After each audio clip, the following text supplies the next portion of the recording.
So we are constantly told that the comfort zone is, the ultimate enemy of Oh, success. yeah, like constantly. Right. It's always framed as this really dreary place where dreams just go to die. Like it's a stagnant little bubble that you absolutely have to smash or disrupt if you ever want to achieve anything meaningful in your life. Basically, yeah. Yeah. The self-help industry loves to demonize it. Totally. But what if the self-help gurus actually have it all wrong? What if your comfort zone isn't a trap at all, but like actually a really vital psychological survival tool? That is the big question. And it's a fascinating one. It really is. So our mission today for this deep dive is to completely unpack the mechanics of this really misunderstood space. We're going to look right at the core of human psychology to figure out why we desperately need our routines, why we inevitably get stuck in them, and this is my favorite part, the very specific lies we tell ourselves to avoid leaving. Yeah, the lies we tell ourselves. It really requires a complete reframing of how we think about our daily existence. Because we usually treat the comfort zone as like a character flaw. Right, like you're lazy if you're in it. Exactly. But when you look at the underlying psychology, it is literally just the baseline of how we operate. It's this invisible area made up of your established routines and your known abilities. The stuff you're already good at. Right. It is simply the space where you feel entirely, completely confident that you can manage your environment. Manageability. That really seems to be the operative concept there. I mean, when you are operating within your known abilities, you aren't guessing. No, not at all. You know exactly how long your commute takes, Yeah. right? You know exactly how to do your primary tasks at work. You even know how, like, your partner is going to react to a specific joke. Yeah, you aren't hoping for the best. You are literally just executing a script. Executing a script. I Yeah. love that. And we really cannot overstate how incredibly important that predictability is for the human brain. I mean, the brain is an absolute energy hog. Wait, like literally, like biological energy. Oh, literally, yes. Even though it is a relatively small organ, it consumes a massive amount of our daily caloric intake just to function. Mm. So every single time you have to process a completely novel situation or, scan the horizon for a new threat. Or figure out some totally unfamiliar problem at work. Exactly. Every time you do that, you are actively burning through that energy. Predictability removes a massive amount of that cognitive load. So when we talk about cognitive load, we are talking about the literal biological energy it takes to make a decision or process the unknown. Precisely. In the comfort zone, you aren't actively processing. You're just on autopilot. Right. You aren't faced with anything unexpected or worrying, which basically means your nervous system can finally downregulate. Right. You feel safe because, neurologically speaking, you just are not expending the energy required to be on high alert. Wow. Okay, so that casts the comfort zone in a completely different light. It makes me think of it less like, a cage keeping you from your potential and a lot more like a psychological bomb shelter. A bomb shelter. Hmm. That is a really, really great way to put it. Because if you think about, just think about a typical week for you, the listener. Maybe you are dealing with a looming deadline at work, a sick kid at home. Inflation? Right, inflation, just the general chaotic noise of modern life. Yeah. Your internal resources are heavily, heavily depleted. So retreating to that bomb shelter isn't a sign of weakness. Not at all. It is a totally necessary tactic to keep from collapsing entirely. Yeah, it's a functional, highly effective coping mechanism. When your stress levels are already spiking, Yeah. your brain is just flooded with cortisol. Which feels terrible. It does. It's your brain screaming that there is way too much unpredictability in your environment. So in those moments, stepping outside your known abilities to, learn a complex new software program or join a highly competitive sports league. That sounds like a nightmare when you're already stressed. Because it is. It's completely counterproductive. In those moments, you really need that crucial sense of confidence and stress relief that only comes from doing what you already know you can do well. It stabilizes your baseline. Okay, so we absolutely have to validate that need for sanctuary. I mean, there are days when the absolute best thing you can do for your mental health is to just wrap yourself in a familiar, boring routine. 100%. But this brings us to the central tension of human ambition, doesn't it? If that psychological bomb shelter is so brilliant at keeping us sane and managing our cognitive load, Why do we ever leave it? Right. Why bother? Yeah. Why do we have this constant nagging itch to do more? We could just be perfectly content doing the things we already know how to do, and yet we constantly feel kind of guilty for not improving. Well, that tension exists because of how human self-esteem actually functions. Okay. The safety of the comfort zone, like we said, keeps you stable. But true positive self-worth, that doesn't come from a static state of safety. It doesn't. No, it is intrinsically tied to momentum. Studies consistently show that a massive factor in helping people feel positive about themselves is the visceral feeling of developing. You have to actually perceive yourself making progress. Oh, wow. So we are basically caught between two completely competing biological and psychological imperatives. Exactly. We have this brain that just desperately wants to conserve energy by keeping us in predictable routines. Right. And then a psychological architecture that demands forward momentum just to feel a sense of worth. That is the paradox of potential right there. You simply cannot reach your full potential if you only do what you already know you are able to do. Because it's too safe. Because your known abilities are a closed loop. You have already actualized that part of yourself. To find more of your potential, to generate that vital momentum we need, you have absolutely no choice but to cross the border into the unknown. Which inevitably requires spending that cognitive energy we just talked about trying to conserve. Exactly. You have Yeah. to spend the energy. Huh. And it applies to almost every universal desire we share. Like what? Well, think about the goals you set for yourself. You know, you want to learn a new language. You want to become more creative. You want to get fit. Every single one of those universally understood goals requires you to abandon the safety of what you can currently manage. That makes a lot of sense. I mean, you cannot get fit without pushing your cardiovascular system or your muscles into a state of acute discomfort. Right. You literally have to tear the muscle to build it. Yeah. And you cannot learn to play the piano by only hitting the 3 keys you already know. You drive everyone crazy. Exactly. So growth requires intentional instability. Intentional instability. Yes. Yeah. And that is exactly where the friction happens. Oh, We know that progress makes us feel positive. We genuinely want to learn, to create, to improve. we do. Yet the disconnect between what we desire and what we actually do is staggering. So let's really dig into the anatomy of that disconnect. Why do we get stuck? Why do we stay in the bomb shelter even when the crisis has passed and we are just desperate for a change of scenery? The underlying factors for that kind of paralysis, they usually come down to two primary barriers. Okay. The first is just a profound fear of failing. Which is super common. Right. Because leaving the comfort zone means entering an arena where you cannot guarantee the outcome. For a brain that absolutely craves predictability, the mere possibility of failure registers as a massive threat. So it's fighting you. It's fighting you the whole way. And the second barrier, it seems to be a complete uncertainty of how to even begin. Yes. The paralysis of the blank canvas. Oh man, the blank canvas. It's like you want to paint this beautiful, creative masterpiece. You know that the momentum of making progress on it will make you feel great about yourself.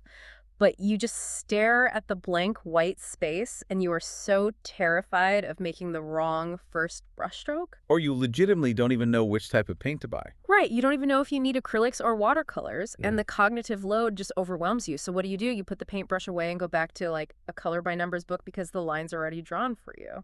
Exactly. The uncertainty of the how, combined with the fear of the outcome, it creates a truly formidable wall. Right. But the psychology gets much more intricate and, frankly, a bit more deceptive than just simple fear. Deceptive how? Well, we don't really like to admit that we are afraid or confused. That doesn't feel good. So we construct a very specific mindset to justify staying stuck. We literally tell ourselves, this is the way I am and I'll never change. Okay, I actually want to push back on that idea for a moment. Is it really always a deceptive excuse? You think there are exceptions? Well, yeah. What if someone genuinely just lacks a certain aptitude? Like if I say I am just not a morning person, or I'm simply not wired for complex mathematics, isn't there a biological or neurological reality to that? Sure. Is it really fair to classify a statement of identity as just a convenient lie we tell ourselves to avoid the blank canvas? That is a very critical distinction to make. And certainly people have different baselines of talent or circadian rhythms, Right. right? But the phrase, this is the way I am, is rarely actually used as a neutral statement of biological fact. It's not. No, it is almost exclusively deployed as an excuse for not trying something new. It masquerades as an unchangeable personality trait, specifically to protect you from the vulnerability of being a beginner. Oh, wow. So by framing it as like an immutable law of your nature, you completely absolve yourself of the responsibility to even attempt the growth. Exactly the point. Think about the energy conservation mechanism we discussed earlier. The cognitive load thing. Right. Maintaining the belief that you fundamentally cannot change is incredibly efficient. It requires zero effort. Wow, If you yeah. just say, I'm just not a creative person, Yeah, you never have to face the fear of someone criticizing your art. because you never make any. Exactly. You never have to figure out how to start. You get to stay in the safety of your known abilities while actively convincing yourself that you had no choice in the matter. Mm. It is a brilliant, self-deceptive defense mechanism. That is wild. It really forces you to aggressively audit your own internal monologue. Like when you find yourself resisting a new opportunity or a new habit, you really have to ask yourself, are you legitimately incapable of doing this, or are you just heavily incentivized by your brain to stay in the bomb shelter because it's easier? And recognizing that defensive posturing, that is the first step. Yeah. But, diagnosis doesn't equal a cure. Right. Once you realize that your identity might just be an excuse shielding you from the unknown, Yeah. you are still left with the very real problem of how to actually cross the threshold. And the source material's solution to that is remarkably blunt, actually. Very blunt. Yeah, it basically says whatever the reason may be for being stuck, whether it's that deep-seated fear of failure, the paralysis of not knowing how to start, or hiding behind this is the way I am identity defense, the only way out is to force yourself to do something you would rather not do, Yep. You just have to force the action. which feels really harsh. It is a harsh prescription, Yeah. definitely, but a psychologically sound one. But wait, doesn't forcing yourself to do something you'd rather not do completely contradict the stress management benefit of the comfort zone we established at the beginning? How so? Well, if my internal resources are genuinely depleted by the chaos of life inflation, the sick kid and the comfort zone is there to keep me from breaking down, isn't forcing myself to take on a highly uncomfortable new challenge just going to lead to a total systemic burnout? Yeah. That is the danger of misapplying the concept. The distinction lies entirely in the concepts of timing and intentionality. Timing and intentionality. Right. The stress that drives you into the comfort zone is uninvited. It is external chaos, like a demanding boss, a financial emergency, a global event. You have absolutely no control over it. Not at all. But when we talk about forcing yourself to leave the comfort zone, we are advocating for temporary, intentional disruption. Okay, so it's the difference between being thrown into the deep end of the pool during a hurricane versus intentionally diving into the deep end on a calm Tuesday to practice your stroke. That is a perfect distinction. You choose the challenge. You are in control of the disruption. Okay. You aren't advocating for a state of constant, unbearable panic in all areas of your life simultaneously. You microdose the discomfort. Micro-dosing discomfort. I like that. Yeah. You force yourself to attend that one networking event, or you force yourself to just stumble through the first chapter of that complex book. You validate your own resistance. You acknowledge that you would rather not do it, but you execute the action anyway. And the payoff for that intentional disruption is fascinating. Because once you make the effort and cross that threshold, the door to new experiences opens. And the most revealing part of human psychology in this entire process is what happens immediately after. It happens almost every time. You almost inevitably look back and wonder why you ever thought it was such a massive problem in the first place. Yeah, I mean, the anticipation of the challenge is almost universally worse than the reality of the challenge itself. Always. The cognitive barrier we construct, all the fear, the excuses, the overwhelming sense of dread, is largely a mirage. Our brains simulate worst-case scenarios just to keep us safe. To keep us in the shelter. Exactly. Yep. But once you step through the mirage and actually engage with the task, the landscape changes entirely. The illusion of impossibility shatters. It's so true. Just think about a time you absolutely dreaded a difficult conversation or trying a new skill. You build it up in your head for weeks. Oh, the fear is paralyzing. Completely. You tell yourself a million reasons why it's a terrible idea, but then you finally do it. You make that first brushstroke, you speak those first 10 clumsy words of new language, and suddenly the dread evaporates. You just realize, oh, this is just a thing I'm doing. It isn't fatal. And that realization triggers a profound physical and psychological recategorization. Recategorization, like refiling a folder in your brain. Pretty much. Because a comfort zone isn't a fixed, static space. When you force yourself into the unknown and you survive and you realize it wasn't the catastrophe your brain predicted, your brain actually updates its map of the world. So the psychological bomb shelter gets an addition built onto it. That is exactly what happens. The terrifying, novel experience is processed, understood, and then neurologically downgraded from a threat to a known routine. Wow. That new activity literally becomes part of your known abilities. Your comfort zone is now expanded to include the very thing that used to terrify you. So you have increased your capacity to manage your environment. You've achieved the progress and momentum required for positive self-esteem, but you've ultimately ended up right back in a state of safety, just with a larger footprint. Exactly. You satisfied both the biological need for predictable safety and the psychological need for forward momentum. But you can only achieve that synthesis by passing through the friction of temporary discomfort. Which is why forcing the action is so necessary. This completely changes the paradigm. So to bring it all together for you, the listener, your comfort zone is not a character flaw. It is a vital, necessary haven of known routines that protects your cognitive energy and keeps you sane when the world is chaotic. Absolutely vital. But relying on it permanently puts a hard cap on your potential. Because true self-worth requires the momentum of progress. Which requires us to be deeply, deeply skeptical of our own narratives. We really have to interrogate our hesitation. When you feel the fear of failure creeping in, or when you catch yourself claiming, this is just the way I am fundamentally incapable of this, you have to recognize that as a comfortable lie. It's just your brain trying to save energy. Exactly. The only way to break the stalemate is to occasionally, intentionally force yourself into the discomfort of the unknown. Because on the other side of that forced effort is an expanded world, a larger sanctuary, and the sudden realization that the barrier was entirely in your head. It is a profound mechanism to understand about yourself. And as we wrap up this deep dive, I want to leave you with a final thought to ponder as you look at your own life. Let's hear it. Think about a daily routine or a specific known ability that you are fiercely protecting right now, something you absolutely refuse to change or upgrade.